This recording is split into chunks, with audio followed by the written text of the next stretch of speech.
안녕하세요. 스터디온 이성원입니다. 오늘은 여러분들과 수학 커리큘럼에 관한 세 번째 이야기를 나눌 시간입니다. 오늘은 여러분들과 수학 실력을 정확하게 파악하는 방법에 대해서 이야기를 나눠보려고 하는데요.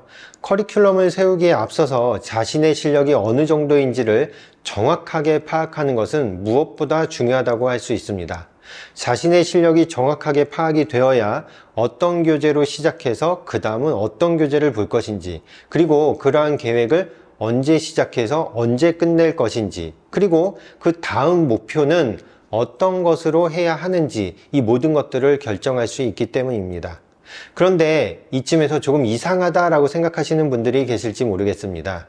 분명히 영상의 제목이 커리큘럼에 대하여 라고 되어 있어서 뭔가 의대를 갔다거나 또는 수능 1등급을 받았다거나 또는 과거 영재고에 합격한 학생들이 어떤 교재를 사용해서 어떤 과정을 거쳐서 공부를 했는지 그런 계획표를 공유할 줄 알았는데, 그런 계획표를 공유하기는커녕 잡다한 다른 쓸데없어 보이는 이야기들만 주저리 무려 영상을 3개나 할애해서 이야기하고 있는 것에 뭔가 이상하다라는 생각을 하시는 분들이 계실 것 같습니다.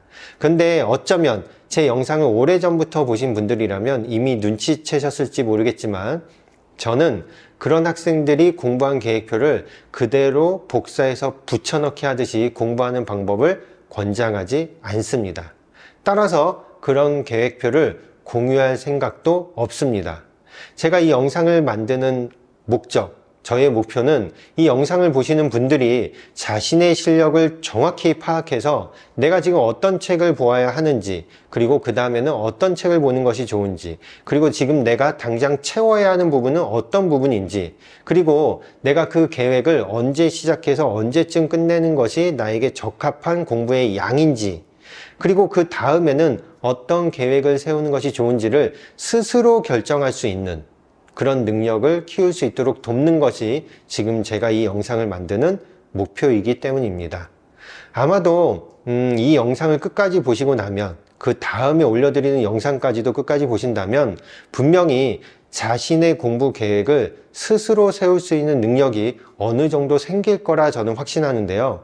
이 영상인 다음에, 제가 다음에 올려드릴 영상에는 구체적인 교재들을 언급하면서 각각의 교재가 가진 특징과 또 자신이 어떤 것을 보완하고 싶을 때에 어떤 교재를 사용하는 것이 좋은지, 그리고 같은 중등과정 또는 같은 고등과정을 공부하더라도 초등학생이 할 때와 중학생이 할 때, 그리고 고등학생이 할 때에 각각 어떻게 계획을 세우는 것이 좋은지에 대해서도 면밀히 말씀을 드리려고 합니다. 하지만 그때에도 커리큘럼이 마치 정답이 있는 것처럼 여러분들께 이렇게 공부하시면 됩니다 라고 계획표를 제시할 생각은 전혀 없습니다.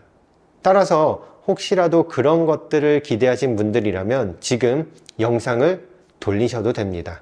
자, 그러면 제가 그동안 너무 이야기를 장황하게 계속 길게 해왔기 때문에 오늘 영상은 조금 짧게 이야기를 할 텐데요. 자, 오늘 주제가 수학 실력을 정확히 파악하는 것이다 라고 이제 말씀을 드렸는데요.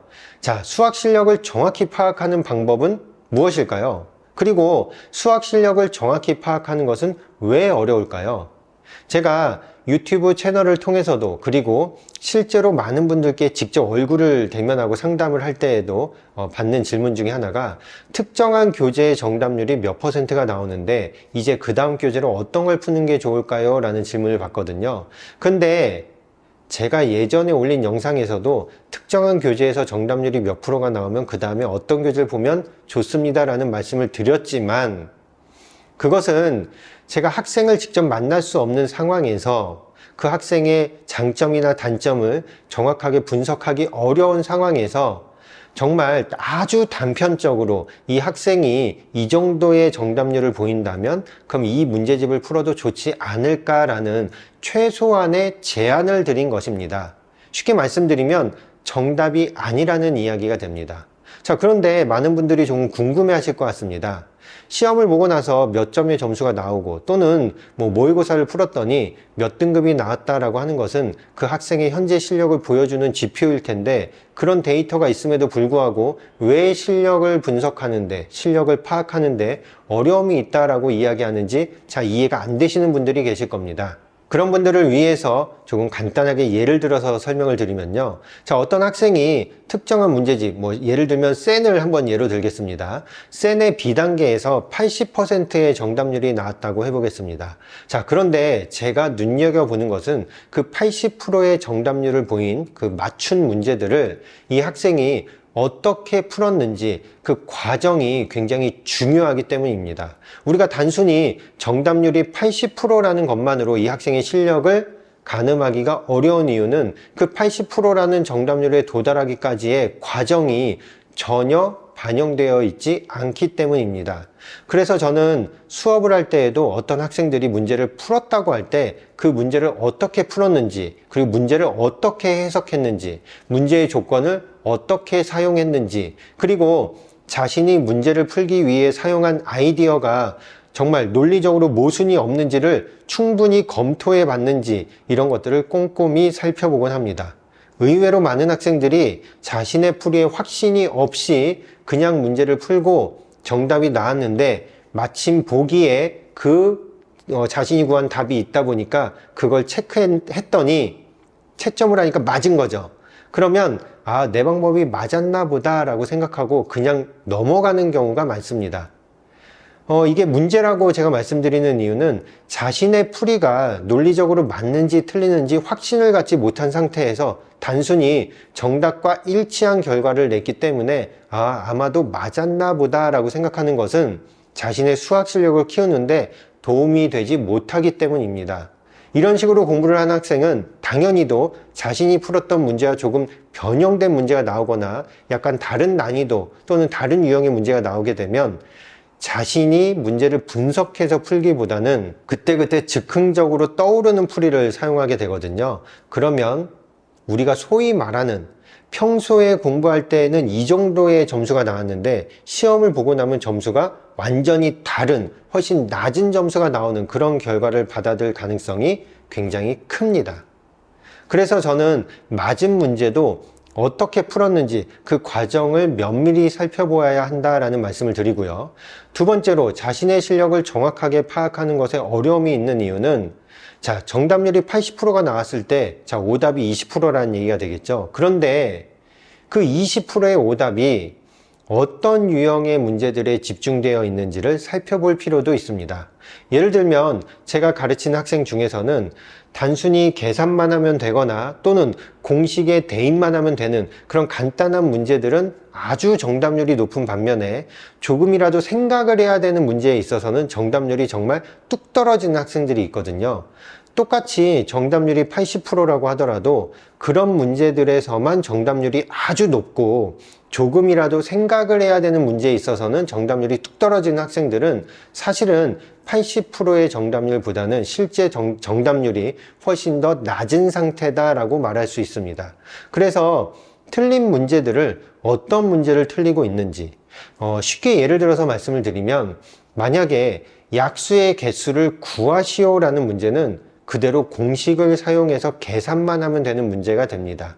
그런데 약수의 개수가 12개인 숫자를 구하시오라는 것은 생각을 해야 되는 문제로 바뀌게 되거든요. 이렇듯 약수의 개수를 구하는 공식을 알고 있다고 하더라도 단순 계산 문제만 풀고 있는지 아니면 정말 생각할 수 있는 힘까지도 있는지 이런 것들을 면밀히 살펴보지 않는 이상 그 학생이 어느 정도의 실력을 갖췄는지 정확히 파악하는 것에는 어려움이 있습니다. 그래서 제가 앞에 첫 번째, 두 번째, 그리고 오늘 세 번째 영상에 이르기까지 제대로 된 나에게 정말 도움이 되는 커리큘럼을 세우기 위해서는 이러이러한 것들이 먼저 확실하게 분석이 되어야 합니다라는 의미에서 이렇게 영상을 만드는 것이거든요. 조금 지루하시더라도 첫 번째 영상과 두 번째 영상과 오늘 영상에서 말씀드린 내용들을 잘 기억하시면서 지금 내 실력이 정말 어느 정도의 수준인지를 정확히 한번 파악하시는 것을 우선적으로 하셔야 다음 영상에서 말씀드리는 각각의 교재별로 어떤 특징이 있고 어떤 상황에서 어떤 교재를 사용하는 것이 좋은지, 그리고 똑같이 중등과정을 공부하더라도 초등학생이 할 때와 중학생이 할 때에 어떻게 계획에 차이를 둬야 하는지, 이런 것들을 충분히 이해하시면서 본인에게 활용할 수 있는 그런 상황을 만들 수 있을 거라는 생각이 듭니다. 네, 다음 영상에서는 드디어 여러분들이 기다리셨던 교재의 어떤 특징과 또 이런 교재에서 이러한 성향을 보인다면 그 다음에 어떤 교재를 보는 것이 좋은지, 또는 어떤 내용이 부족할 때에는 어떤 책을 보는 것이 좋은지, 뭐 이런 것들에 대해서 좀 더 구체적인 말씀을 드리고요. 아마도 다음 영상이 커리큘럼에 관한 마지막 영상이 되지 않을까 싶습니다. 네, 다음 시간까지 기다려 주시길 바라고요. 다음 영상으로 찾아오도록 하겠습니다. 감사합니다.